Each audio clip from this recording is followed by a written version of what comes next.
सन 2000 में एक अंधी गऊ किसी ने पकड़ी थी और वो शहर की एक बड़ी गौशाला में लेके गया तो उन्होंने लेने से इनकार कर दिया। वो मेरा दोस्त था, उसने मेरे को फ़ोन किया और ये कहा कि लानत है हम हिंदू होने पर कि एक अंधी गौ माता की हम सेवा नहीं कर पा रहे। तो मैंने उसको यही कहा कि इसको 2-4 दिन के लिए आप रख लो, उसके बाद हम इसका कुछ ना कुछ प्रबंध करेंगे।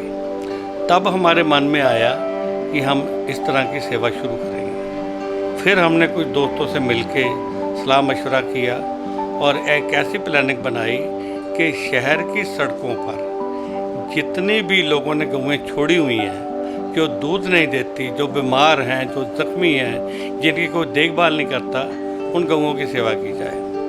तो सबसे पहले हमने ये जगह लेके प्रताप सिंह वाला में, तो वो अंधी गऊ जिसका नाम हमने प्रेरणा रखा, उसको लेके आए। और उस वक्त हमने लुधियाना में बाकायदा सर्वे करवाया था कि लुधियाना की सड़कों पर कितनी गायें हैं। तो उस वक्त 700 गायें हैं। 700 गाय का टारगेट हम लेके चले थे, लेकिन 2000 गायें आज गोविंद गोधाम में है। लेकिन उसके बावजूद भी ऐसा लगता है कि शायद 2000 गायें अभी भी सड़कों पर होंगी। उसके बाद हमने यहाँ पर जगह ली और लोगों का इतना उत्साह मिला हमें, लोगों की इतनी भक्ति मिली गौ माता के प्रति हमें, लोगों का इतना जोश मिला हमें, हम सोच भी नहीं सकते थे। आप हैरान रहोगे कि लोगों ने झोलियाँ भर भर के हमें पैसा दिया। ना हमें गौशाला बनाने में कोई भी समस्या आई और बल्कि हमारा उत्साह बढ़ा। 24 घंटे हमने यहाँ पर काम करके ये गौशाला को तैयार किया। और जो हम टारगेट लेके चले थे कि हम दूध वाली गाय नहीं रखेंगे, हम दूध नहीं बेचेंगे, घी नहीं बेचेंगे, उसी टारगेट को लोगों सन 2000 से लेकर आज 2021 हो गया, लेकिन हम अपने उद्देश्य से आज तक पीछे नहीं हटे। लुधियाना की सबसे बड़ी गौशाला हो गई है। लुधियाना के लोगों में और पंजाब के लोगों में हमने इतनी गौ सेवा भर दी, उनको गौ के बारे में इतना जागृत किया कि गोविंद गोधाम बनने के बाद करीब 20 गौशालाएँ पंजाब में नई बनी हैं और 10 गौशालाओं का नाम आज भी गोविंद गोधाम ही है। इसके अलावा हमारा जो टारगेट था, जो हमारा उद्देश्य था बीमार गौओं की सेवा करना, आज भी हमारे पास 3 हाइड्रोलिक फैन हैं जो सारा दिन सड़कों पे घूमती हैं। लोगों में बहुत जागृति आ चुकी है। कहीं पर भी एक्सीडेंट होता है, कहीं पर भी गौ बीमार होती है, कहीं पर भी गौ भूखी होती है, लोग हमें फ़ोन करते हैं, हमारी गाड़ी उसी वक्त उसको लेने के लिए चली जाती है।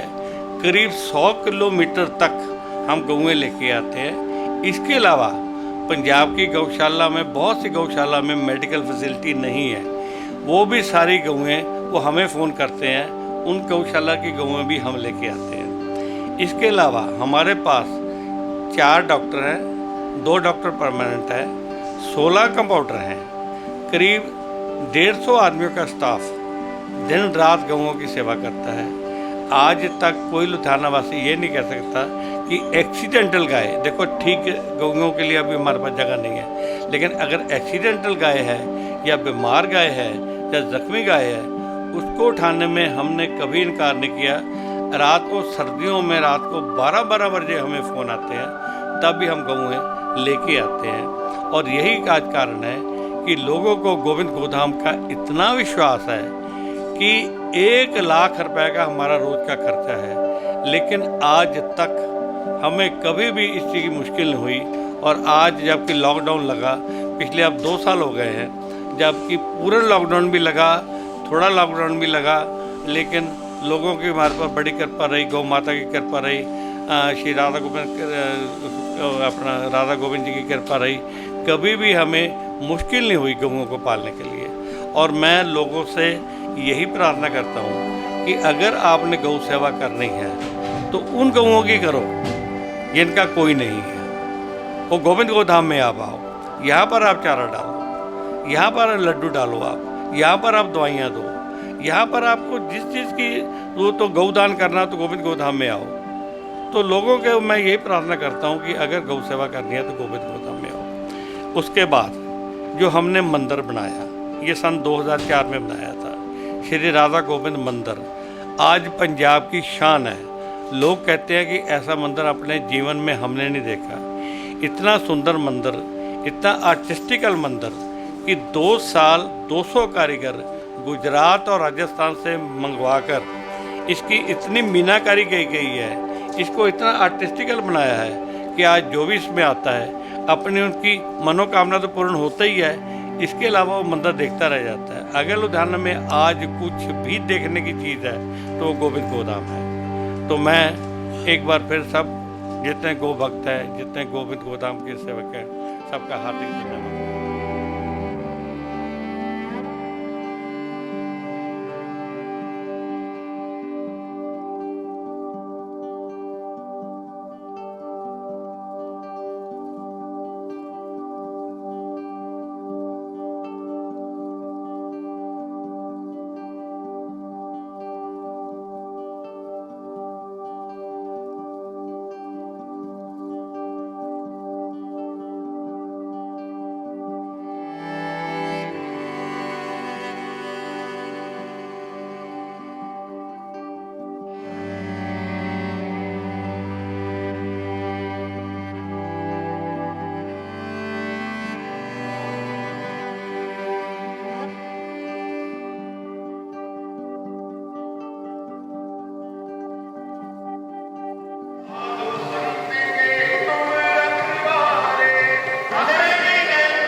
गिरजा भगवान कृष्ण ने गौओं की रक्षा के लिए, बैलों की रक्षा के लिए जब इंद्रराज भगवान ने बहुत बरसात की थी, यहाँ बहुत तूफान आया था, उनकी रक्षा के लिए उन्होंने ये घोड़े धारण किया, उसी के स्वरूप का निर्माण कराया उनकी प्रेरणा से।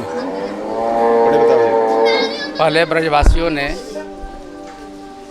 भगवान इंद्र का पूजा किया करते थे, तो कृष्ण भगवान ने बोला कि जब पूजा के समय आया तो बोला कि आप लोगों ने इंद्र भगवान की पूजा क्यों करते हैं। तो ब्रजवासी बोले कि हमारे गौ को वर्षा करते हैं, हमारे आजीविका उनसे चलती है। भगवान कृष्ण ने बोले कि नहीं, अब भगवान गोवर्धन की पूजा होगी, वो मेरे गौओं की रक्षा करेंगे। इसलिए भगवान इंद्र ने जब पूजा करने की तैयारी की तो बारिश करने लगे। उस बारिश से बचना मुश्किल हो गया तो इंद्र भगवान कृष्ण भगवान ने सभी को लेकर ब्रज में चले आए और एक अंगुली पर अपने कानी छोटी अंगुली पर ब्रज को उठाकर ब्रजवासियों की रक्षा की।